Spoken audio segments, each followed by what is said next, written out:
I could have handled this catastrophe in a different way, the normal way. But because I didn't, I got an amazing happy birthday from the great beyond. Hi, I'm Corbie Mitleid, and this is the Psychic Yellow Brick Road. The world is changing, and life doesn't have the spark it used to. So we look around and ask, where do I need to go to catch the magic again? You've found it. Welcome to the Psychic Yellow Brick Road, a weekly podcast that delves into the intuitive world, metaphysics, life purpose, and how to connect with the compassion of spirituality. I'm Corbie Mitleid, and I've been on the Psychic Yellow Brick Road for 50 years. I'm a certified tarot master, past life specialist, psychic medium, channel, and author. And most importantly, I'm an elder in the field, ready to pass on everything I've discovered to you. So let's hit that Psychic Yellow Brick Road where you can find the real wizards and avoid the flying monkeys.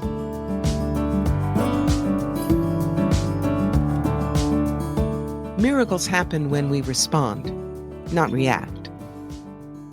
I often play a game called Challenger Opportunity with my clients.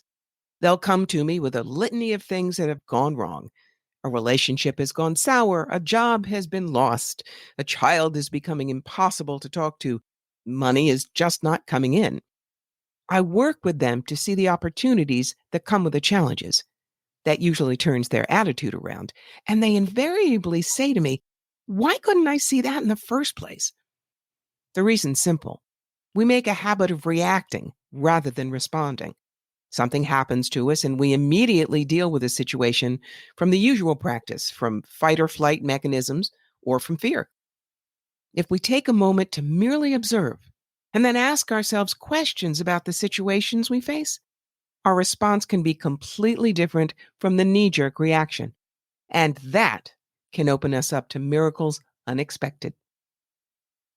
Today I'm going to tell you what happened with my ex-husband, Rich, or as he was known in a medieval and Renaissance reenactment group, Kai de Leon.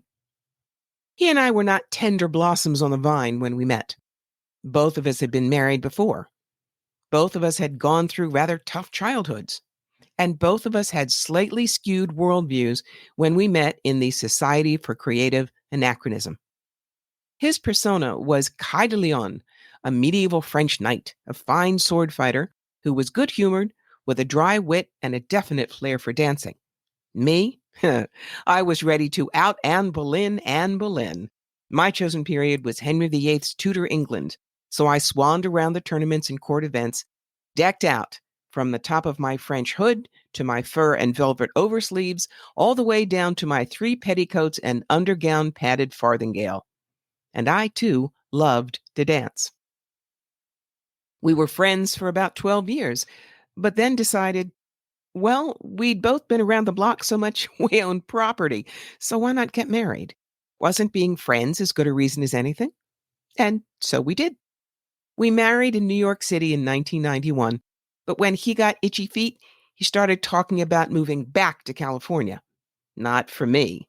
East Coast girl that I am, I know that California's 4 seasons are fire, flood, earthquake, and mudslide. No thanks. So we settled on Atlanta and moved down. He was happy, but I found out pretty fast that I was not a magnolia. I am a bagel, and I was really not happy. When he decided he was done being married, he was moving back to California, and I was distinctly not invited. I spent 3 weeks playing the wounded wife because that's who I thought I was supposed to be.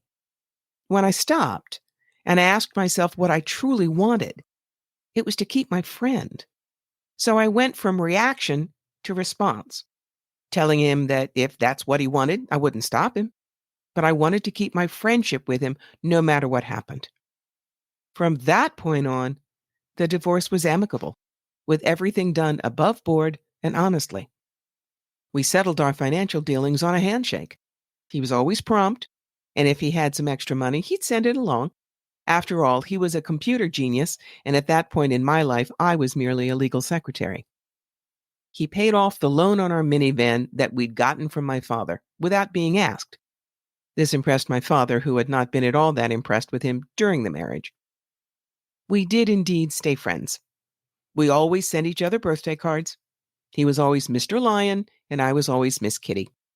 We checked in with each other periodically, always glad to hear about a new job, a new friend, a new point of interest in each other's lives. I moved back up to the Hudson Valley and met and married my current husband. And we still stayed friends. That's why, when he died young and unexpectedly in the fall of 2007, I received an unimaginable gift the next year. I received a miraculous message.